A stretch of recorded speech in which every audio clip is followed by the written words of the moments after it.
So this is it. This is the footlocker in the virtual footlocker project. This was my father's footlocker. He was an Air Force officer who served in the late 50s, the 60s, and the early 70s, over 20 years before he retired. He took this from station to station. When he retired, he put all of his mementos in it, and it went into storage. After he passed away, I opened it up to find everything in there, and it was interesting on how similar what he kept versus what I kept from my time in service. So this particular video is all about what are the various items you might want to keep from your time in service. Some of these are obvious. Let's take a look. So of course you'll have your official records. You'll have your personnel file. You might have a collection of various documents. Here's my individual training record. You might have different certificates that you received along the way. I even had my father's pay stubs, of all things, his retirement papers, and some sort of certificate in a tube.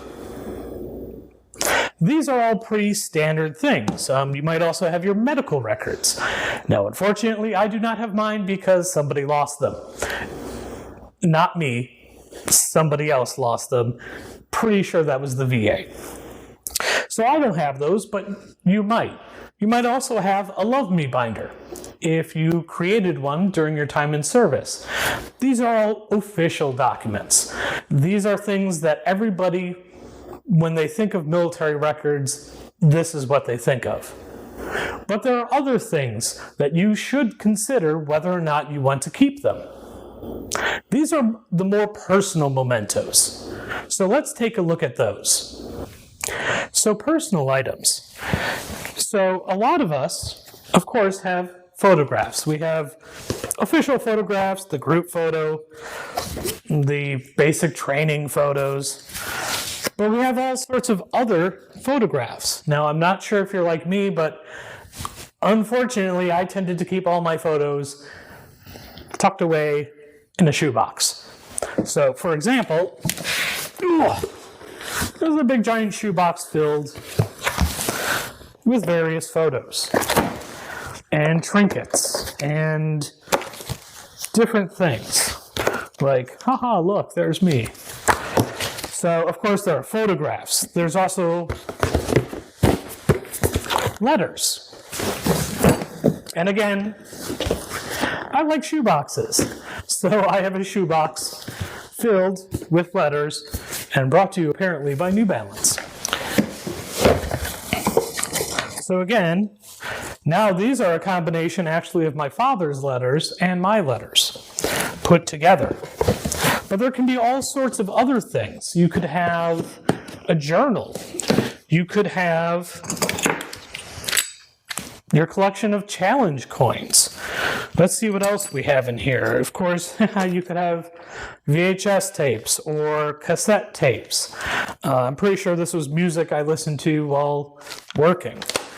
And eventually that turned into, an iPod. Not sure what you can still do with this, but I have an iPod. And again, more cassette tapes. And here's a tape from some sort of camcorder. So there are lots of different things that you may have in here. Of course, there's also your uniforms and whether or not you're keeping your uniforms. So let's take a look at those next. So what personal items you decide to keep are really up to you. What do you value? What do you think will help you tell your story in the future to your children, to your relatives, to your friends? Do you have scrapbooks? Do you have other things? Let's take a look at just one more set of things that you might have. So, what else is in here? Of course, the one thing we haven't talked about are uniforms. So it might be official uniforms, or just, like in my case, I don't have my BDUs anymore, but I have leftover parts.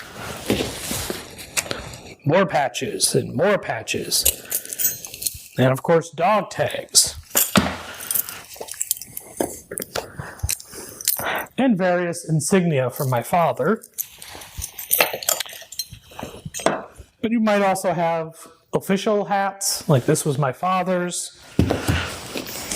Day-to-day hats, like I wore this one. But then, of course, there are the official uniforms. Now, hopefully you're not storing these like this, but you might be. So these are all different things that you might want to preserve. And again, what you choose to preserve is up to you. What do you value?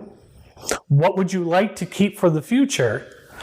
And just think of all of the things you have. Some of the things we didn't talk about. Do you have framed objects? Do you have collections of soil from where you've been? Do you have collections of postcards or other trinkets? These are all different things that you might want to consider holding on to. So as you move forward with the various modules, we're going to walk through how do you store these items, how do you preserve these items, and even how do you digitize them, or in the case of things like the iPod, how do you retrieve off of that so that you can access the items for the future. So continue along with the curriculum and we'll see where we go. Thank you.